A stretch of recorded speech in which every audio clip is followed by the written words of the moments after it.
Hi, I'm Casey, and you might have seen that I have done a bunch of videos here on YouTube about applying for PhD programs.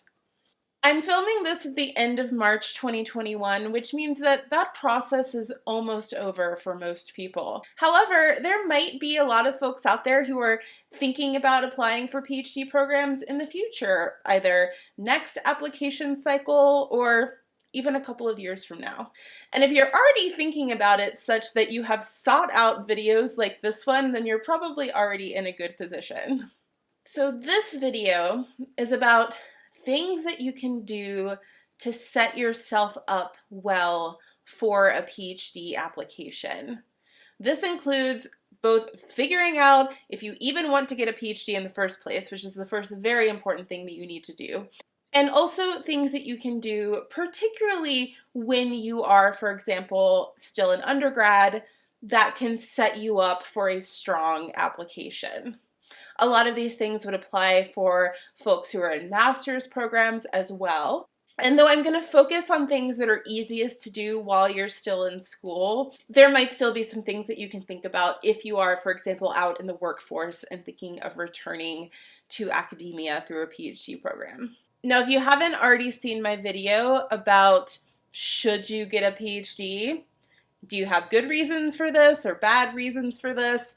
You might want to go check that out first, because one of the most important things that you can do while you're still in school is figure out whether a PhD is the right thing for you. And there are multiple ways that you can do this. Now, the very first thing that you're going to need to do is figure out what your passion is. A PhD is a big commitment. You're going to be eating, sleeping, breathing some topic for the next 4, 5, or 6 years. And this isn't to say that when you're applying to PhD programs, you already need to know what your dissertation topic is going to be. It doesn't need to be that specific, but you need a general field, a general area. You at least need to know what discipline you're applying to PhD programs in. And that doesn't necessarily have to be the exact same discipline that your undergrad degree is in. For example, my undergraduate degree is in psychology. My PhD is in human-centered computing, which is the human side of computer science, but not in psychology. It's an adjacent field. And I think this can be true for a lot of people. Maybe you're a math major in undergrad, but what you really want to pursue is data science. Or maybe you're an English major and you want to pursue a PhD in media studies or journalism. Disciplines, even in an academic environment, are not black and white with clear lines between them. It is totally reasonable to pursue a PhD in a field that is not exactly what an undergrad degree or even a master's degree is in. So I would encourage you to explore the boundaries and the adjacent topics and disciplines. Go where your interests take you in terms of taking classes and exploring research areas. Start reading things. If you're thinking about pursuing a PhD, then I really, really hope you enjoy reading scholarly literature because you're going to be doing a lot of it and you're going to be writing it, so you should know what that's like. And being in college, especially as an undergraduate, is the best time in the world to explore a lot of different topics that are of interest to you and really digging into the things that make you really excited and that you might be interested in contributing new knowledge to the world about. Which brings me to my second piece of advice. And this is maybe the most important one. This will come up over and over when I'm talking about tips for improving your PhD application. And one of the really important things can be showing that you enjoy and want to pursue research in your field, whatever research in your field happens to look like. One thing that we look for in PhD applications is, do they even know what this means? Like, do they know what they're going to be getting into? And being able to show that you have some experience can really help. It also shows It also shows that you probably know what you're talking about when it comes to your desire to get a PhD. If you've already seen some of my previous videos with tips for putting together your PhD application, you know that research experience can be really important, in part because it shows that you know what research looks like in your field and therefore know what you're getting into. And of course, one of the big things that we're looking for is your potential for research. And so if you've already shown that you have some, that can be really important as well. Now, I want to emphasize that this isn't always necessary. It's not like you have to have publications or even formal research experience in a lab or with a professor in order to have a shot at PhD programs. There are other ways to show your passion for research besides having the experience already. However, if you're in the position where you can get that experience, it can only help you. Now, an important thing is that this is going to look very different in different disciplines. In academic departments where research is less collaborative, for example, where the faculty are largely writing books on their own, PhD students are doing research mostly on their own, maybe not closely collaboratively with advisors. You might actually be able to get a really strong sense of what it's like to do research in those disciplines just with the kind of work that you're doing in classes. Or, and this is a great idea in any discipline, if you have this opportunity as an undergraduate, doing an honors thesis. An honors thesis is kind of like a mini dissertation. And so I would really encourage you to do that kind of thing if you have the opportunity. And in many disciplines, research is quite formal and often will take place in a lab under the supervision of a faculty member. This is true for most STEM fields, also some social sciences. When I was an undergraduate in psychology, I worked in a research lab, and now in information science, I have a number of undergraduate research assistants who are assisting us with our research. So a really important piece of advice here is to talk to people in your department or in your discipline or the discipline that you're wanting to get into. Academic advisors might be able to help you with this. Faculty certainly can. If you have taken a class that has really inspired you and you thought that this thing from this class is what I want to do, I would highly encourage you to talk to the instructor for that class and ask them about research opportunities, or even just, this is a thing that I love so much that I'm thinking of applying to PhD programs because I want to do more of this. What would you suggest that I can do now to start doing more of this? And it's actually really flattering. I teach a class on technology ethics, and I've had students show excitement at the end of the class, and I've brought them on as research assistants in my lab, or pointed them to other faculties that do adjacent kinds of research as well. And research experience doesn't have to mean that you end up with formal publications, or especially, being the lead author on a publication. Sometimes this can happen, especially if you're farther along, for example, if you're in a master's program, but it's not a deal breaker not to have that. The important thing is to have the experience. And the more that you can do that gets you toward leading something, the better. And again, this can help you figure out if you like it. Even putting aside everything about making your application strong, what if you do research in this discipline and you hate it? Taking classes and studying and getting A's is very different than original research, especially in these lab-based disciplines. So this will help you as well answer that, do I really want to get a PhD question? You might also be at a university that doesn't have a strong research focus. And if that's the case, don't panic. I still recommend talking to faculty because sometimes faculty are still doing a bit of research or they might have suggestions for you. But again, a lot of this kind of thing you can still get in classes regardless of what discipline you're in. if you're taking the right ones. So it might also be worth talking to academic advisors about different classes, which ones might be project-based, very strong research paper-based, etc. Some places even let senior undergraduates take graduate level courses. Also, upper division courses that are seminar style, heavily discussion based with small classes can also give you a sense of what it's like to be in a graduate level course, which could be helpful as well, particularly in the context of my next piece of advice. Get to know faculty. This can be helpful for all the reasons that I was just talking about in terms of getting involved in research potentially, but also you're going to need letters of recommendation for PhD applications. And the strongest letters of recommendation come from faculty who know you well. Unfortunately, this can be really difficult if all you're doing is taking classes, particularly large classes.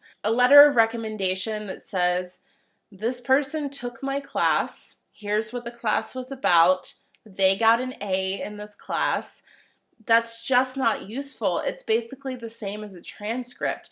And if you ask someone to write you a letter of recommendation and it's a 50-person class, there might not be much they can say. There are certainly ways that you can make a good impression on faculty, even if you're just in their class. Doing very good work is certainly an example. And it is possible that you can get a strong letter of recommendation just based on the work that you do. But especially in very large classes, grading is often done by teaching assistants and not the professor or instructor. As a result, they actually might not know a lot about the work that you did in that class beyond your grades. But of course, you can participate in class discussions. That can be very impactful. And in fact, if you're watching this right when I'm posting it in 2021, I've got to tell you, one of the easiest things you can do to make a good impression on a professor during a remote class is to turn on your camera. Now, I recognize that there are many reasons students might not want to use their cameras, which is why I don't require it in my classes. However, I have to say, the students who do turn on their cameras, even if they never say anything, I still know who they are. A lot more than I know who other students in the class are, because I see their faces and I see that they're listening to me. I can't help but think that if one of them asked me for a letter of recommendation, I would have a very strong impression. And of course, again, this isn't possible for everyone, and once we're not doing remote classes anymore, this is much less relevant. But for right now, it is a uniquely easy way to stand out if you're able to do it. But in normal times, it can also be very helpful to go to professor office hours. This lets them know who you are. It doesn't always have to be asking for help. Sometimes students come to my office hours just to talk about things that they're interested in the class. Even just going once to introduce yourself and say why you're interested in the class, it might mean that they remember you. And as I said before, taking small classes can be really helpful for this too. You might even consider looking at the faculty in the department, thinking about who is interesting to you, and then trying to find a smaller class that they teach just for the reason of getting to know them better. There are also often other ways to get to know faculty. Sometimes they're involved in student clubs or organizations or competitions, activities, etc. Being an involved student in the department, showing up for talks, and just kind of being around so that faculty know who you are can be really helpful. But of course, the number one best way that you can get to know a faculty member well and that they can write about the right things in your letter of recommendation is to get involved in research with them. This might look like an official advisor for an honors thesis. This might look like you writing an amazing paper for a class that could even be publishable. It might look like an amazing class project. It might look like being part of their lab and doing research directly under them. Honestly, that's probably the strongest letter of recommendation you can get, is a faculty who has seen you do research that looks like the kind of thing a PhD student would be doing. And again, if it's difficult for you to have that direct research opportunity, there are often classes that have experiences that look a lot like research. So for example, doing an incredibly strong group project, showing your leadership, talking to the professor about it, could mean that they could write you a letter of recommendation that is almost as good as a professor that you directly did research under. Other things that you might consider while you're still in school, of course, include getting good grades to the extent that you can. GPA is not a black and white, your application is good or your application is bad. There are lots of aspects to GPA that people take into account, and as I said in my previous video, a PhD is not like undergrad. Your ability to get A's in classes is not necessarily the strongest indicator of your research aptitude. So with that in mind, there are lots of things that can make up for a low GPA. That said, it certainly doesn't hurt to have a good one. And another thing that admissions committees might notice is an upward trajectory. So if, for example, your first couple of years of college were not great for you, maybe it took you a while to adjust, maybe you were working in addition to school, maybe you switched majors, showing that your grades improve can be really helpful. And also, if you're getting a master's degree, the grades from your master's degree probably look more important than for your undergrad degree. Another thing that you should do is find out whether the programs you're applying to require standardized test scores like the GRE. A lot of programs are not requiring GRE scores anymore or are making them optional. So you should look into that first to see if it's even worth your time to take it. A question I frequently get asked is, if GRE scores are optional, will it hurt me not to submit them? I, of course, can't answer how that is perceived in every situation. However, in my experience, when they're optional, they're optional. There are lots of reasons why GRE scores might not be the best indicator of your potential, including certain types of biases, the fact that they cost money, and the fact that it costs even more money to do these training programs for them. It's not an equal playing field.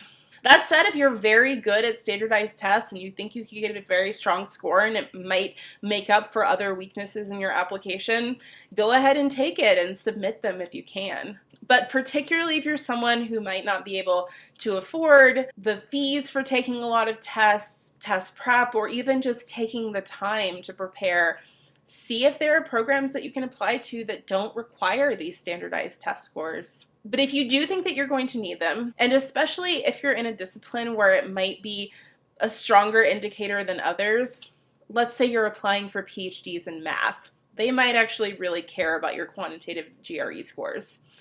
If that's the case, start studying, do the best that you can.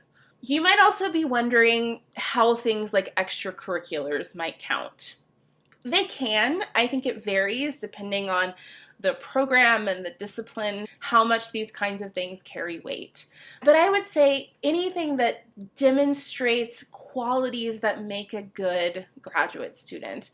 Obviously, anything related to research and your discipline, especially if it might show related interests that are relevant. Let's say that you want to apply for computer science PhDs, and one of the things that you want to think about is ethics and fairness. Join the philosophy club. Also, things that show that you might be a good writer, working on the student newspaper maybe.